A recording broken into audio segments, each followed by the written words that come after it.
Hi, எல்லோருக்கும் வணக்கம். என் அகந்தையை அழிந்ததடி கதையோட 8வது எபிசோட். கதை படித்தவங்க மறக்காமல் லைக் பண்ணி கமெண்ட் பண்ணுங்கள். என்னோட சேனலை சப்ஸ்கிரைப் பண்ணாமல் பார்க்குறவங்க அப்படியே சப்ஸ்கிரைப் பண்ணிவிட்டு இப்போ வாங்க கதைக்குள்ளே போகலாம். அக்கா, எனக்கு அவ்வளோ பார்த்தாலே எரிச்சலாக வருது. ப்ளீஸ்க்கா, இந்த ஜூஸு மட்டும் கொண்டு கொடுத்துட்டு வந்துடுங்கக்கா. சரி தா பூஜா என வாங்கி கொண்டு சமையல் கட்டு வாசலுக்கு வந்த துளசி அப்படியே நின்று விட்டாள். அசோக் முக்கியமான வேலை இருக்கிறது என புறப்பட எழுந்து கொள்ள அவன் கைப்பிடித்து இழுத்தவள் நச்சென்று அவன் கன்னத்தில் ஒரு முத்தம் பதித்திருந்தாள்.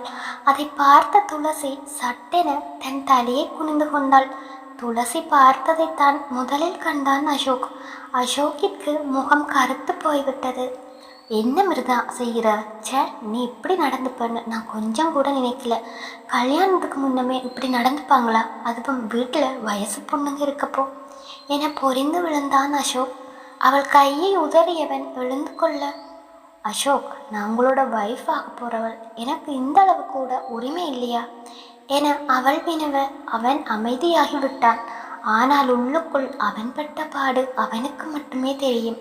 அங்கே ஜூஸை எடுத்துக்கொண்டு வந்த துளசியை முறைத்து பார்த்தவள் இவளால் தான் அவன் அப்படி பேசியது என துளசி மீது அவள் கோபம் திரும்பியது. இடியட், பர்சனலாக பேசி கொண்டிருக்கும் போது எக்ஸ்கியூஸ் கேட்டுட்டு வரணுமென்ற அறிவில்லை உனக்கு? மிருதா, என்ன பேசிட்டு இருக்க? நான் தான் உனக்கு ஜூஸ் எடுத்துகிட்டு வர சொன்னேனே. கிச்சனில் இருந்து ஹாலுக்கு வர்றதுக்கு எதுக்காக எக்ஸ்கியூஸ் இல்லாமல் கேட்டுட்டு வரணும்? நீ புரிஞ்சுதான் பேசுறியா? நீ வாம்மா துளசி என துளசியை அழைக்க தலை குனிந்து நின்ற அந்த குத்து விளக்கு அப்போதுதான் தலை நிமிர்ந்தது. அசோக் மிருதாவிடம் சத்தம் போட பூஜா சமையல் கட்டுக்குள் நின்றவள் துளசியின் அருகில் ஓடி வந்து விட்டாள். ஜூஸை பூஜா கையில் வாங்கியவள், அக்கா நீங்கள் உள்ளே போங்க என துளசியை உள்ளே அனுப்பிவிட்டு ஜூஸை எடுத்து கொண்டு வந்து மிருதாவிடம் நீட்ட பூஜாவையும் முறைத்து பார்த்தவள், எனக்கு ஜூஸ் எல்லாம் வேணாம். சரி அசோக், இந்த பொண்ணு யாரு? கெஸ்ட்டுன்னு சொன்னீங்க, அப்போது எப்போ கிளம்புவாங்க? அசோக்கிற்கு என்ன பதில் சொல்வதென்றே தெரியவில்லை. அவளுக்கு ஏதாவது சொல்ல போய் தன் தாய்க்கு விடயம் தெரிந்து விட்டால் பின் அவர் கிளம்பி இங்கே வந்து ஒரு பலி பண்ணிவிடுவார் என பயந்தவன் எப்படியும் இன்று அவளை ஹாஸ்டலில் கொண்டு போய் சேர்த்து விடுவது தானே என நினைத்து இன்னைக்கு சாயங்காலம் கிளம்பிடுவா என அவன் மெதுவாய் கூற, ஹோ அப்படியா, இவங்களை வீட்டில் தனியாக விட்டுட்டு போகிறீங்களே அசோக், இவங்க மேலே அவ்வளவு நம்பிக்கையா உங்களுக்கு என மிருதா பூஜாவை மேலிருந்து கீழ் ஒரு இழிவான பார்வை பார்த்து வினவ, அசோக்கோ, ஷடாப் மிருதா, என்ன பேசணும்னு பார்த்து பேசு, நான் கிளம்புறேன், நீ ஜூஸை குடிச்சிட்டு கிளம்பு என்று கூற, இருங்க, நீங்கள் இல்லாதப்போ எனக்கு இங்கே என்ன வேலை, நானும் உங்கள் கூடயே வந்துடுறேன் என கூறி அவன் கைப்பிடித்து அவனுடன் வெளியே சென்றாள் மிருதா. அழுவதை தவிர வேறு வழியே இல்லை. தன்னை யாரென்றே தனக்கு தெரியவில்லை எனும்போது அவளால் என்னதான் செய்ய முடியும்? கண்களை துடைத்து கொண்டு ஜன்னல் வழியே அசோக்கின் கைகோர்த்து சென்ற மிருதாவை பார்த்தபடி சமையல் கட்டுக்குள் நின்றவள் அருகில் வந்த பூஜா, அக்கா, அந்த பொண்ணு பேசுறதுக்காக நீங்கள் ஒன்றும் ஃபீல் பண்ணாதீங்க அக்கா என அவளை பின்புறமாக அணைத்தபடி கூற, சரி நீங்கள் இங்கேயே இருங்க, நான் போய் அந்த உடைஞ்ச பூச்சாடியை எடுத்து போட்டுட்டு வந்துடுறேன் என கூறி அசோக்கின் வண்டி புறப்பட்ட பின் பூஜா சென்று அந்த பூந்தொட்டியை அங்கிருந்து அப்புறப்படுத்தி விட்டாள். அசோக் மீது இருந்த கோபம் அவனை இன்றும் பீச் ஹவுஸ் தான் வர வச்சது. ஆனால் இன்று அம்பிகா அவனுக்கு அழைப்பை எடுக்க அவன் அழைப்பை ஏற்கவில்லை என்றதும் ஆதியிடம் சென்றவர், ஆதி வா, வீட்டுக்கு போகலாம். அம்மா, இன்னும் கொஞ்சம் வேலை இருக்குமா? ட்ரைனிங் வந்த ஸ்டூடெண்ட்ஸ் கூட இன்னும் நாங்கள் பேசலை. இன்னும் கொஞ்ச நேரத்தில் அவங்க எல்லாரையும் மீட்டிங் ஹாலுக்கு வர சொல்லியிருக்கேன்மா. அவங்க கூட பேசிட்டு வீட்டுக்கு போகலாம். ஆதி, நான் தான் சொல்கிறேன்ல, அவங்கள நாளைக்கு பார்த்து பேசிக்கலாம். இப்போ கிளம்பு, நான் அவசரமாக வீட்டுக்கு போகணும். அவர் போட்ட ஆர்டரை யாராலும் எதுவும் செய்ய முடியாது எனும் போது அவனால் மட்டும் என்ன செய்ய முடியும்? ஓகேம்மா, நீங்கள் காரில் வெயிட் பண்ணுங்கள், இதோ வந்துடுறேன் என கூறி அம்பிகாவை அனுப்பியவன் இதழனியை அழைத்தான் தன் அறைக்கு. இதழோ, sir may I come in? Yes come in. சொல்லுங்கள் சார், என்ன விஷயம்? இன்னும் கொஞ்ச நேரத்தில் மீட்டிங் இருக்குன்னு சொன்னாங்க. அது விஷயமாவா சார்? ஆதியோ இன்னைக்கு இல்லை, உங்கள் கூட டிஸ்கஸ் பண்ணும்போது அம்மா கட்டாயம் இருக்கணும். இன்னைக்கு முக்கியமான வேலை இருக்கப்படியா நாளைக்கு வச்சுக்கலாம். உங்கள் டீம் மெம்பர்ஸ் கிட்ட சொல்லிடுங்க மிஸ். சாரி, உங்கள் நேம் என்ன? இதழோ? இதழினி என கூற ஆதி இதழ் நைஸ் நேம்.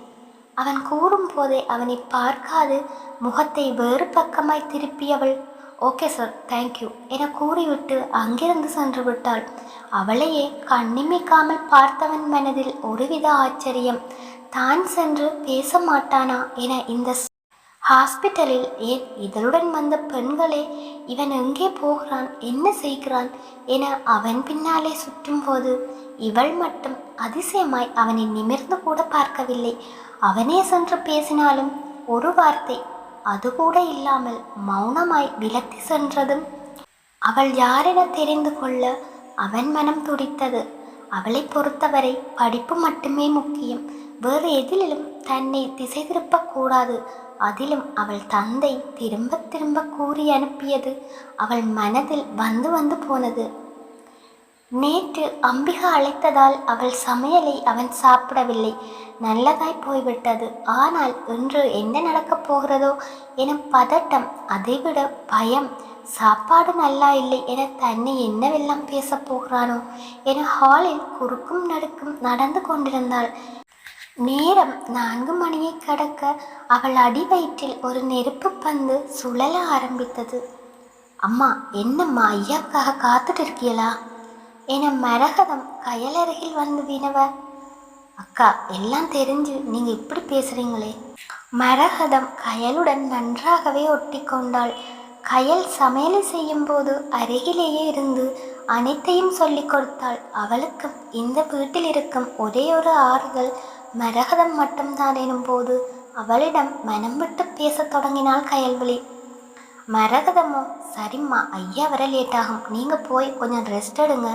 காலையிலிருந்து கொஞ்சம் கூட ரெஸ்டே இல்லாமல் எல்லா வேலைகளையும் நீங்களே பார்த்துக்கிட்டீங்க என மரகதம் கூற அவளுக்கும் அது தேவை என்றே தோன்றியது.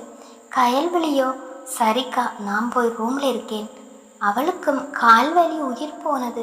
பழக்கமில்லாத வேலைகள் என்ன செய்வது, பழகத்தானே வேண்டும் என நினைத்து அத்தனை வேலையையும் செய்து முடித்தவள் இப்போது தன் அறைக்குள் புகுந்து கொண்டாள். அறைக்குள் நுழைந்தவள் ஜன்னல் வழியாக கடலலைகளை பார்த்து கொண்டே இருக்க அங்கு ஒரு குட்டி பாண்டு தன் தாயுடன் அலையை தொட்டு விளையாடி கொண்டிருந்தது. அதை பார்த்தவள் மனது கொஞ்சம் லேசானதை உணர்ந்தது. தன் தாயும் இப்படித்தானே என அவள் அன்னையின் நினைவு வர அப்போதுதான் அவள் மொபைல் நினைவில் வந்தது. அம்மா கூட பேசலாமா? பேசணும் போல இருக்கு. சரி, அம்மாவுக்கு கால் பண்ணி பார்க்கலாம். இங்கே இருந்த வேலையில் அதை மறந்தே போயிருந்தாள். இப்போதுதான் நினைவில் வர ஓடிப்போய் தன் பெட்டியை திறந்து மொபைலை கையில் எடுத்தாள். அதை ஆன் செய்து பார்க்க அதில் நெட்வொர்க் சுத்தமாய் இல்லாமல் போயிருந்தது. அச்சோ, என்னாச்சு? நான் அன்னைக்கு பார்க்கும்போது மெசேஜ் வந்துச்சே, இப்போ சுத்தமாக நெட் கிடைக்கலையே, சிம் கார்டு கூட வேலை செய்தில்லை, என்னாச்சு என புலம்பினாள். அப்போதுதான் மண்டையில் உரைத்தது, இலங்கையில் அவள் பாவித்த சிம் கார்டு இங்கே இப்படி வேலை செய்யும் என. ஊரில் இருக்கும்போது வந்த மெசேஜ் தானே பார்த்தேன். சே, இப்போ என்ன செய்கிறது? சிம் கார்டு வாங்கினாலும் இந்த சிம்மில் ஏற்கனவே சேவில் இருந்த நம்பர் எல்லாம் இல்லாமல் போச்சு. எப்படின்னா அம்மா கூட பேசுறது? மாமா கிட்ட கேட்கலாமா? அம்மா கூட பேசணும்னு வேணாம், அப்புறம் அதுக்கும் நான் தானே வாங்கி கட்டிக்கணும். ஆனால் அம்மா கூட பேசணும் போலவே இருக்கு. சரி, மாமா வந்ததும் பேச்சு வாங்கினாலும் பரவாயில்ல, ஒரு தரம் கேட்டு பார்க்கலாம். அவள் சிந்தனையில் இருக்க ஹார்ன் சத்தம் கேட்டது. ஜன்னல் வழியாக எட்டி பார்க்க அங்கே இந்திரனின் கார் தான் வந்திருந்தது. காவலாளி ஓடிச் சென்று வாயிலை திறந்துவிட கார் உள்ளே நுழைந்தது. கயல்விழிக்கு இல்லாத பயம் எல்லாம் வந்து ஒட்டி கொண்டது. இவனிடம் கேட்டால் இவன் என்ன எல்லாம் திட்டப் போகிறானோ என மனதில் நினைத்தவள் கதவை திறக்க சென்றாள். அதற்கிடையில் அவன் மின்னல் வேகத்தில் அவள் அறை வாசலின் முன் வந்து நின்றான். வெளியே வேலையாக சென்றவன் வீட்டிற்கு வந்தான். நேரம் 5 கடந்திருக்க அஞ்சலி தன் வேலைகளை முடித்து அசோக் வீட்டிற்கு வந்திருந்தார். அசோக் சென்றது துளசியை ஏதாவது ஒரு நல்ல ஹாஸ்டலில் சேர்த்து விடலாம் என்ற நோக்கத்தோடு. ஆனால் அவள் உடல்நிலையை பற்றி கூறியதும் எந்த ஹாஸ்டலிலும் அவளை சேர்க்க மறுத்துவிட அந்த டென்ஷன் ஒரு பக்கம். மதியம் மிருதா நடந்து கொண்ட விதம் அவனுக்கு எரிச்சலை கொடுக்க வீட்டுக்கு வந்தான். பூஜா துளசியிடம் வந்து, அக்கா ஐயா வர்றாரு. துளசியோ எதுவும் பேசாது அமைதியாகவே இருந்தாள். அக்கா அக்கா என்னக்கா, நான் பாட்டுக்கு பேசிட்டு இருக்கேன், நீங்கள் என்னமோ பலமா யோசிச்சுக்கிட்டு இருக்கீங்க. பூஜா அவளை உலுக்கிய உலுக்கில் சுயநினைவு வந்தவள். பூஜா என்னாச்சு, ஏதாவது பேசினியா? பூஜா தலையில் கை வைத்து விட்டு, அக்கா ஐயா வர்றாரு. சரி பூஜா நீ போ என்றவளுக்கு எதுவுமே புரியவில்லை. இங்கு தான் எதற்கு இருக்கிறேன், வேறு எங்கு போவது என்று எதுவும் புரியாது சிந்தனையில் இருந்தவளை அழைத்தான் அசோக். அவன் குரல் கேட்டவள் முகத்தை நார்மலாக்க முயற்சி செய்தும் அது முடியாமல் போக அவன் முன் போய் நின்றாள். அவன் வந்தவுடனே அஞ்சலி அம்மாவிடம் பேசிவிட்டான். அவருக்கென்று யாரும் இல்லை, பூஜா அவர் மட்டுமே.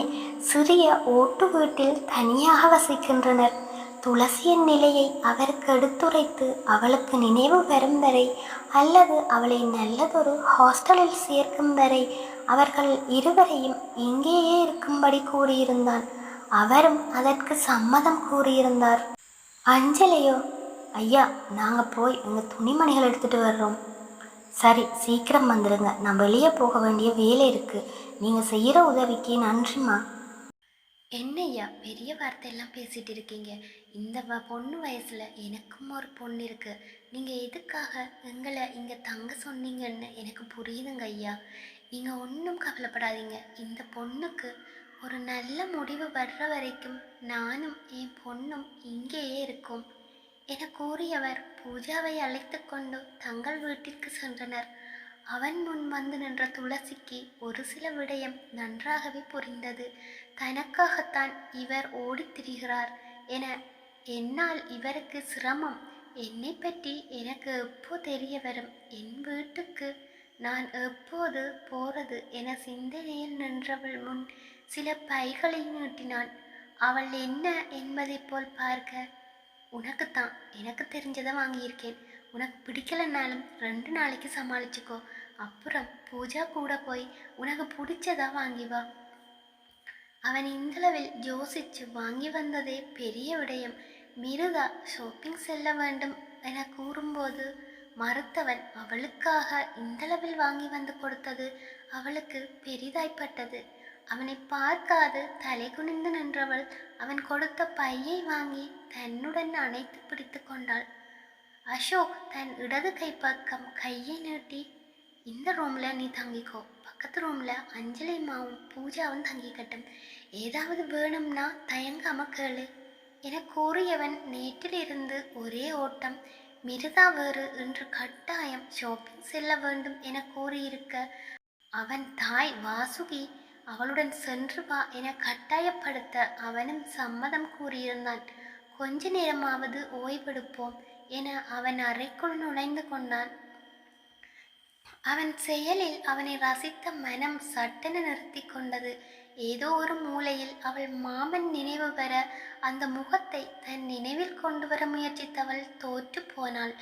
ஆனால் அவள் மனதில் தனக்காக ஒருவன் இருக்கின்றான். அவனை இங்கு காண நேர்ந்தால் என்னவாகும்? இந்திரன் நிலை. கயல் மேலே தன் அறையில் இருக்க இந்திரன் கார் வருவதை கண்டாள். இந்திரன் வருவதை கண்டதும் அவள் மொபைலை தன் பெட்டியில் மறைத்து வைத்துவிட்டு கதவை திறப்பதற்கு செல்ல அதற்குள் இந்திரன் அங்கு வந்து விட்டான். அவள் கதவை திறக்க அவள் எதிரே நின்று கொண்டிருந்தான் இந்திரன். அவனை விலக்கி அவனுக்கு சாப்பாடு எடுத்து வைப்பதற்காக கீழே செல்ல எத்தனித்தவளை கைப்பிடித்து நிறுத்தியவன், எங்க போற? அவள் பார்வை கதவின் வெளிப்புறம் இருக்க அவன் அந்த அறையின் உள்பக்கம் பார்த்தபடி இருவரும் அருகாமையில் அவள் கையை இறுக்கமாக பிடித்திருந்தான் இந்திரன். உங்களுக்கு சாப்பாடு எடுத்து வைக்குமாமா? உள்ளவா என அவன் கூற அவன் பிடியிலிருந்து அவள் கையை விலக்கி எடுக்க முயன்றவள் தோற்றுத்தான் போனாள். அவள் செய்கையை பார்த்து அவனே அவள் கையை விடுவித்தான். கயலோ, என்ன மாமா இங்கேயே நிற்கிறேன், சொல்லுங்க. உள்ளவா, உங்களோட கொஞ்சம் பேசணும். கயல் மனதில், என் கூட பேசணுமா? என்ன பேசணும்? என்னை திட்ட போறாரு போல என மனதிற்குள் நினைத்து கொண்டு உள்ளே சென்றாள். என்ன மாமா சொல்லுங்க. அவன் முகத்தை பார்த்து பேசாது தலை குனிந்து கேட்டாள். இந்திரனோ, உங்க அம்மா போன் பண்ணாங்க, உங்கூட பேசணுமா? அவள் அமைதியாகவே நின்றாள். அவளே அவனிடம் கேட்க வேண்டும் என நினைத்தது. ஆனால் அம்மா பேச வேண்டுமென்றாலும் இவருக்கு என்னாச்சு, ஏன் கூட இப்படி பேசிக்கொண்டிருக்கிற என அவள் மனதில் பல எண்ணங்கள் ஓடிக்கொண்டிருந்தது. இந்திரன் அவன் எண்ண ஓட்டத்தை கலைத்தான். இதுல உங்க அம்மா கலைச்சு பேசு என தன் மொபைலை அவளிடம் கொடுத்தவன் குளியலறைக்குள் செல்ல முயல, கயலோ, மாமா நான் இப்ப பேசல. ஏன், உனக்கு பேசுறதுக்கு என்ன பிரச்சனை? இல்லை மாமா, நான் இப்ப பேசல, பேச வேண்டிய நேரம் வர்றப்போ நான் பேசிக்கிறேன் என கூறியவளின் விழிகளில் நீர் கோர்த்திருந்தது. அவள் மனதிலும் தன் தாயுடன் பேச வேண்டும் போல்தான் இருந்தது. ஆனால் எங்கே பேசினால் தான் அழுது விடுவேனோ என பேச மறுத்து விட்டாள். தன் நிலைமை தாய்க்கு தெரிந்தால் நிச்சயம் அவர் துடித்து போய்விடுவார். என்னதான் இருந்தாலும் பெற்ற அன்னைக்கு தன் இரு மகள்களின் வாழ்க்கை இப்படி சின்ன பின்னமாய் போயிருப்பதை தாங்க முடியுமா என்ன? ஏற்கனவே தன் அக்கா எங்கே என தெரியாது அவர் வேதனையில் இருப்பார். தன் தாயுடன் இருந்த போது ஒரு நாள் கூட அவள் கண்களில் இருந்து ஒரு துளி நீர் கூட அவர் வரவிட்டதில்லை. தன் மகள் இப்போது இப்படியெல்லாம் கஷ்டப்படுகிறாள் என தெரிந்தால் அவரால் தாங்கிக் கொள்ள முடியுமா? அவள் சிந்தனையை கலைத்தான் இந்திரன். ஏன், உங்க அம்மா கூட பேசுறதுக்கு உனக்கு என்ன பிரச்சனை? இல்லை மாமா வேணாம், நான் அம்மா கூட பேசினா அழுதுடுவேன், அப்புறம் அம்மா ஃபீல் பண்ணுவாங்க என கூறியவள் அங்கு ஒரு நிமிடம் கூட நிற்காது வெளியே சென்று விட்டாள். உனக்கு கொழுப்புடி என நினைத்தவன் குளியலறைக்குள் சென்றான். கீழே சென்றவள் சமையல் கட்டிற்குள் நுழைந்தாள். கருமேகங்கள் சூழ்ந்து கொள்ள சூரியன் மறைந்து சந்திரன் மெல்ல மெல்ல பூமியை ஆட்கொண்டு மறைந்து போக ஒவ்வொரு துளியாய் மலைத்துளி மண்ணை நனைத்து கொண்டிருந்தது. மண் வாசம் அவளின் நாசியை துளைக்க அங்கு இருந்த ஜன்னல் ஓரத்தில் சென்று நின்று கொண்டாள். இந்திரனின் பேச்சில் ஒரு சிறிய மாற்றம் இருந்தது. அதை அவள் கவனிக்காமலும் இல்லை. எப்போதும் எரிந்து விழுபவன் இன்று ஏனோ அதிசயமாய் தன் தாயுடன் பேசச் சொல்கிறானே என அவள் மனதில் குடைந்து கொண்டே இருந்தது. அதை அவனிடம் கேட்கும் அளவு தைரியம் அவளிடம் இல்லை. குளித்துவிட்டு கையில் ஒரு கவருடன் கீழே இறங்கி வந்தான் இந்திரன். மின்னலும் மழையும் வானை பிளந்து கொண்டிருந்தது. கீழே வந்தவன் அவள் அங்கே சமையல் கட்டில்தான் இருப்பாள் என நினைத்தவன் அங்கு பார்க்க அங்கே ஒரு காஃபியுடன் ஜன்னல் வழியே வெளியே பார்த்த வண்ணம் நின்றாள் கயல்விழி. என தொண்டையை சிறுமியவன் அவள் திரும்பி பார்க்க, வெளியே வா, உங்கூட கொஞ்சம் பேசணும் என கூறியவன் ஹாலுக்கு வந்து சோபாவில் அமர்ந்து கொண்டான். அவளும் அவன் அருகில் வர அவன் கையில் வைத்திருந்த கவரை அவளிடம் நீட்டி, இதில் சைன் போடு. என்ன மாமா இது? உனக்கு தர்றேன்னு சொன்னேனே அதுதான். விழிகளை உருட்டியபடி அந்த கவரை கையில் வாங்கினாள் பெண்ணவள். கவரை விரித்து பார்த்தவள் மனம் ஒருமுறை ஆட்டம் கண்டது உண்மைதான். ஏதோ திருமணம் பிடிக்கவில்லை என்று வெளியே சென்றபடியால் அவன் இவ்வாறு நடந்து கொள்கிறான். உண்மை தெரிய வரும்போது நிச்சயம் தன்னை ஏற்றுக்கொள்வான் என்றுதான் அவள் இத்தனை நாள் அவன் பேச்சுக்களை எல்லாம் வாங்கி கொண்டிருந்தாள். ஆனால் அவன் சொன்ன மாதிரியே இன்று விவாகரத்து பத்திரத்துடன் வந்து நின்றான். அதை பிரித்து படித்தவளின் கண்களில் பொலபொலவென கண்ணீர் சிந்த, மாமா உண்மையாவே நீங்க சொன்னீங்களா? ஹோ, மேடம் கூட நான் வாழ்வேன் இருந்தீங்களோ, இல்லை உங்கள் அழகை வச்சு என்னை மயக்கி கைக்குள்ளே போட்டுடலாம்னு கனவு பண்ணீங்களோ? இன்னும் ஒரு வருஷத்தில் நீ யாரோ நான் யாரோ, நீ இதில் சைன் போட்டுட்டு இங்கே இந்த ஒரு வருஷம் வேலைக்காரியாக இருந்துட்டு நீ போய்கிட்டே இருக்கலாம். அவ்வளவுதான் உனக்கும் எனக்குமான சம்பந்தம். நெருப்பை கொட்டுவது போல் அவன் வார்த்தைகளை கொட்ட பெண்ணவள் அதில் பொசுங்கிக் கொண்டிருந்தாள். என்ன மாமா சொல்கிறீங்க? உனக்கு புரியலையா? நான் என்ன புதுசாக சொல்கிறேன்? ஏற்கனவே உனக்கு சொன்ன விஷயம்தான். வாயை மூடிட்டு இதில் சைன் போடுடி. அவனுடன் அதற்கு மேல் அவளால் பேச முடியாது அமைதியாய் அந்த விவாகரத்து பத்திரத்தில் கையொப்பமிட்டாள்.